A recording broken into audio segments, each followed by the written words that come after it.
さて、今日お話しするのは、日本の三重県にある鳥羽市という場所です。ここではですね、なんと、古代の魔法と未来のテクノロジーが街の生き残りをかけて一つになろうとしているんです。一体どういうことなのか、そのちょっと不思議でもすごく大切な物語を一緒に見ていきましょまず、この話の鍵となる面白い問いかけがあります。古くから伝わるお守りと最新技術の塊であるドローン。もう見た目も時代も全く違うこの2つに共通点なんてあると思いますか？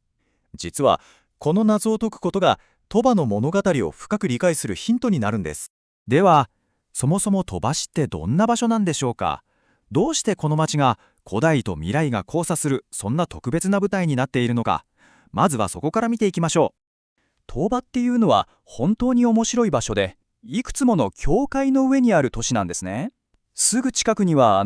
神聖な伊勢神宮があるかと思えば、一方で巨大な造船所がドーンと構えている。穏やかな内側が終わって、ここから荒々しい太平洋が始まるっていう海の玄関口でもある。まさに日本のいろんな顔がぎゅっと凝縮されたような場所というわけです。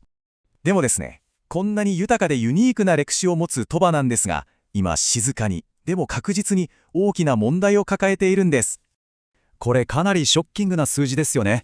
2040年までに若い女性の人口が半分にまで減ってしまうと予測されていて、いわゆる消滅可能性都市というリストにも名前が挙がってしまいました。つまり、町そのものがこの先も存続できるのかどうかが問われている非常に深刻な状況なんです。じゃあ、鳥羽の人たちはこの状況にどう立ち向かっているんでしょうか。そのヒントが、実はこの土地のずーっと昔の歴史、そう、海と共に生きてきたあるすごい女性たちの知恵の中に隠されているんです。それが伝説的な存在でもある海女さんたちです。彼女たちは酸素ボンベとかそういう機材を一切使わずに、自分の息一つで危険も伴う深い海へと潜っていく、まさに海のスペシャリストですよね。ちょっと想像してみてください。光もあまり届かない冷たくて暗い海の底へたった一人で潜っていくわけです。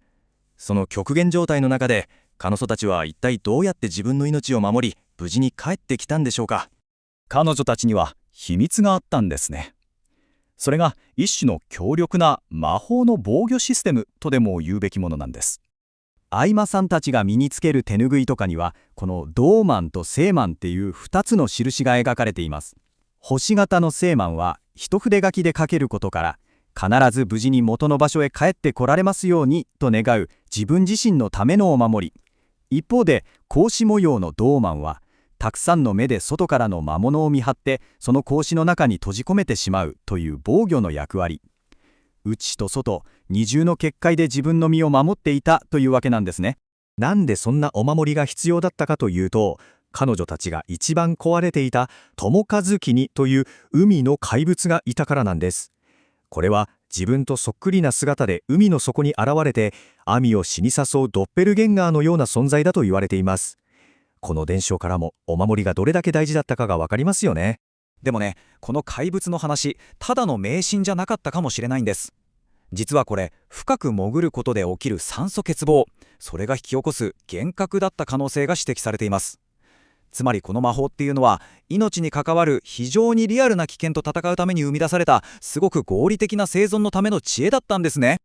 さあ、ここで話は一気に現代に戻ります。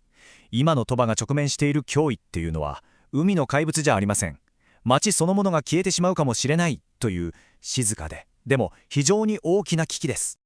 かつてのアモたちが知恵と工夫で危険な海を生き抜いたように、現代の鳥羽の人たちはこの消滅の危機を乗り越えるためにどんな魔法、つまりどんな生存戦略を使っているんでしょうか。その答えの一つがなんとドローンなんです。鳥羽にはいくつも離島があるんですが、人口が減って船の便を維持するのも難しくなってきてるんですね。そこで医薬品とか日用品をドローンで届けるという実証実験が行われています。これって孤立しがちな島と本土をつなぐ仮想の橋をテクノロジーで架ける試み。かつてのアモさんがお守りで自分を守ったように、現代の鳥羽はテクノロジーでコミュニティを守ろうとしている。役割がすごく似ていると思いませんか？さあ、ここまで来ると最初の問いの答えがもう見えてきたんじゃないでしょうか。古代の魔法と現代の技術、この2つが一体どこでつながるのか。